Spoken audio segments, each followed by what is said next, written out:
دیکھو اللہ تمہیں یہاں تک اس لیے نہیں لایا تاکہ تم مایوس ہو کر ہمت ہار جاؤ۔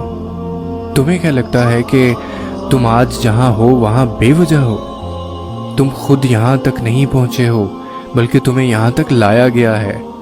تم نے بے شمار تکلیفیں آج اس مقام تک پہنچنے کے لیے برداشت کی ہیں۔ اتنا سفر طے کر لینے کے بعد آج جب منزل تمہارے سامنے کھڑی ہے تو تم کیوں ہار گئے ہو؟ اتنے کٹھن صبر کے بعد اب جب صلہ ملنے کا وقت ہے تو کیوں راستے میں ٹھہر گئے ہو؟ اٹھو، اب تو سفر ختم ہونے کو ہے۔ اب تم منزل کی نہیں بلکہ منزلیں تمہاری منتظر ہیں۔ اب تمہیں معجزوں کا نہیں بلکہ معجزوں کو تمہارا انتظار ہے۔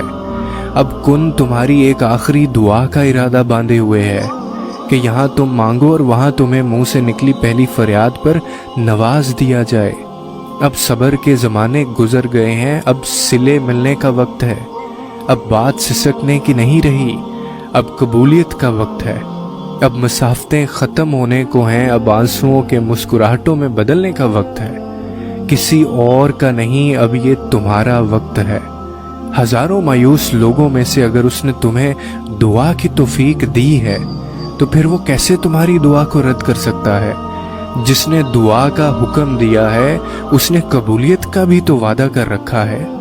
تو پھر اس دل کو منا لو یقین پہ اور اس کو اپنی رضا میں راضی کر لو۔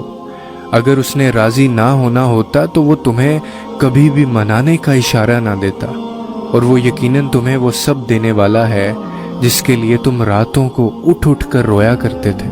کبھی کبھار بس ایک ہی دعا سب بدلنے کے لیے کافی ہوتی ہے، خاص طور پہ تب جب کچھ بھی بدلنا دل کو ممکن نہیں لگتا۔